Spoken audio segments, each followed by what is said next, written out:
Y empecé a grabar de abajo. Ya, grabando. Ya. Amigos de Vía X, null. What's that? Did you hear that? Yeah, I hear. Beg your pardon, boys and girls. Somebody outside You was keep- making some rude noises. You are torturing someone maybe there. Ooh, yeah, I will if I get hold of Yeah. them. I'll give them that. Hang on a minute, boys. Wait a minute. Wait a minute. Look at this. I'll give them some of that, all right? If that people come out and make rude noises outside our back door while we're doing some interviews, we'll give them a some. Not supposed to see that, boys and girls. Well, one of our fans gave this to I us. won't. Yeah? Yeah, we were downstairs walking to an interview. And I won't ask dumb questions if you ask me. I don't want to get that into me. yeah, you won't get that. You'll be all right. You stay cool. You're all right, you lot. Amigos de Vía X, no lo van a creer. Estoy en el dormitorio del señor Nicko McBrain, leyenda de Iron Maiden. What a crazy afternoon for you guys. Absolutely nuts. Yeah. It started off last night actually. We had a we arrived into Chile at around I think 3 in the afternoon, 2 or 3 o'clock. We came here to the hotel, went straight down to the pool bar, make a great pina colada here they do, and then we had a dinner with our record company EMI last night, and that was fantastic fun. And then the night partied on. A few of the guys went to see Sting, and I'd had a little bit too much to drink prior to the departure to see Sting, so I didn't go. And I had a game of golf this morning. Yeah. Yeah, I went out and played 18 holes of golf at this fantastic Val Escondido, boys and girls. This place right here. This golf club, anyway, is fantastic, phenomenal. 9 holes of golf, you play it twice. You play like Tiger Woods maybe? Oh, I'm better than Tiger Woods. Yeah. They love me. I lose lots of balls. Do you get... So anyway, no. After that, we came back and we've been doing press and photographs and stuff, and we're getting very excited for the show. And there's this kind of electricity. There's a vibe about everything that's going on today. As you know, it got really hectic there about half an hour ago downstairs, and frenetic, crazy. So but it's such a pleasure to be here in Santiago. My first time here, 5 years ago, was an absolute joy. And there goes my telephone. It's your wife. No, I don't think it's me. Well, it could be. Actually, give us. Do you mind, boys and girls? Let's take that phone call real quick. Could you pick that phone up for me? Say hello to whoever's on the end of it. This one? Yeah, press that talk. No, it's all right. I know you've turned it off now. Lo you. La tecnología me vi. If it was my wife, you could explain. Boys and girls, we're actually up in my room. We decided to take the interview from downstairs because it was absolute pandemonium, wasn't it? You have been very receptive, I might add. Oh, thank you. Yeah, but going back to my personal thing, you know, coming to Santiago was really a highlight for me. I do like Mexico City very much, and Buenos Aires is phenomenal, as well as all the South American, Latin American countries. But there's just a vibe here that I've never experienced anywhere else in the world. Although the kids are very, very effervescent. They just want to get close to you and put their arm around you. And there's a Latino thing, a Latin American, which is very passionate.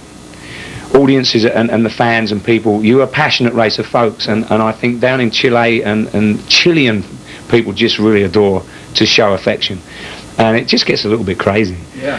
You must, at the same time, you must love that kind of reaction. I mean, somewhere else, maybe audiences or public are colder.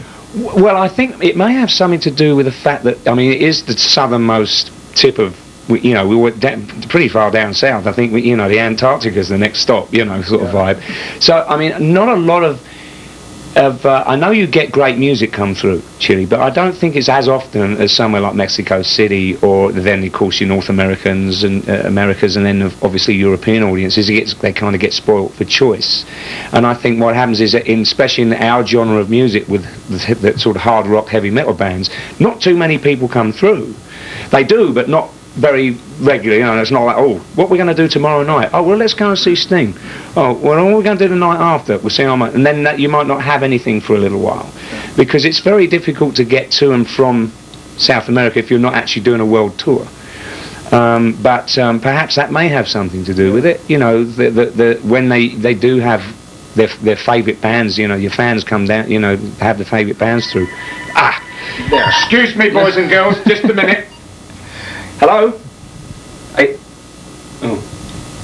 Hello. What happens? Hello, Marcelo. Excuse me, mate. Pasty. Hello, Marcelo. How are you? Simple company.